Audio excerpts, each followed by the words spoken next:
Welcome to IntoMath. This is grade 7, lesson 7. We're talking about collecting like terms and solving linear equations.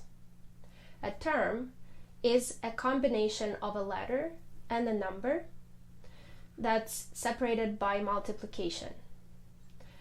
And if I have a number of terms connected by addition and subtraction, it creates an expression. So 4t is a term. 3z squared y is a term. 3, the numeric part in the term, is a coefficient, and the letter part is a variable.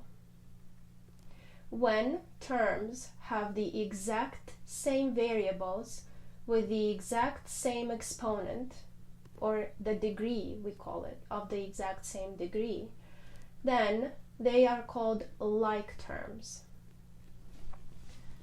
2x and 3x are like terms, since x is the same variable with the same degree of 1. I can add and subtract like terms. Combining like terms means collecting them.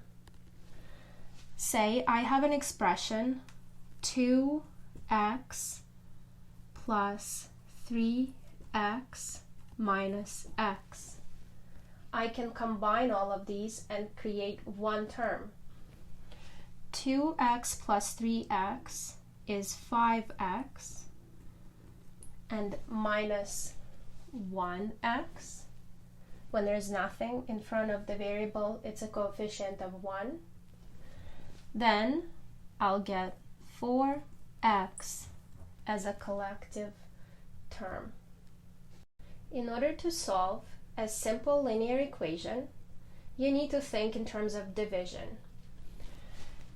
8n equals negative 32. In order for me to find n, I need to do the opposite operation of what I have here, which is multiplication, and the opposite operation to that is division. So n essentially is negative 32 over 8, so n equals negative 4. I would get the same result if I divided both sides of the equation, separated by the equal sign, by 8. 8n minus equals negative 32 over 8 over 8. 8 divided by 8 is 1, so I'll get 1n equals negative 4. To check if the equation has been solved correctly, I will take the left side and the right side separately, substitute the value that I found in for n, and compare the two sides. Remember that you cannot say that they're equal until you've proven that they're equal when you're doing the check. If a linear equation contains addition or subtraction, here is how you could solve it. 2x plus 1 equals 3.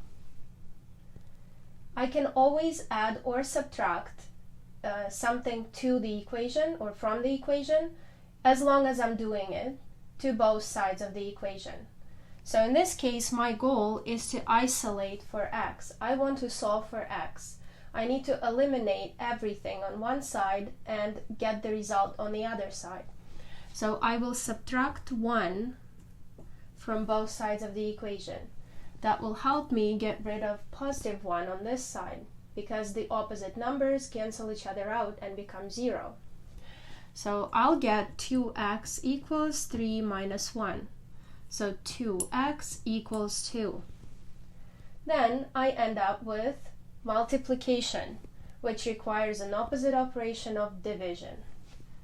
I'm dividing by the same number on both sides, and x equals 1.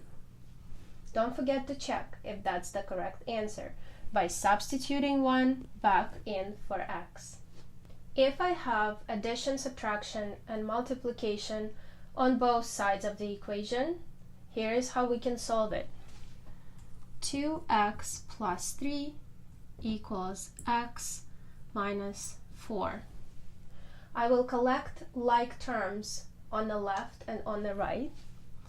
So here the like terms are 2x and x, but if I want to move this x to the other side, I will subtract it from this side. So essentially it looks like this on the left. It becomes negative. And then negative 4 remains as is, whereas positive 3 becomes negative 3 on the other side, because I will subtract 3 from both sides in order for me to get rid of this positive 3. Now I will add or subtract the like terms. 2x minus 1x is just x, and then negative 4 and negative 3 is negative 4 plus negative 3. I'm adding two negative numbers, and in order for me to do that, I need to think in terms of positive negative integers. So I'll get negative 7. And you can always check by substituting negative 7 back into the left side of the equation to see if it matches the right side of the equation. And if they both equal the same number, then you've got the right answer. This is it for this lesson, and this is it for this grade. You still have a little bit of practice left in trying to solve the equations and also working with integers a little bit more. And then you can move on to grade 8. Thanks for being with me. See you again.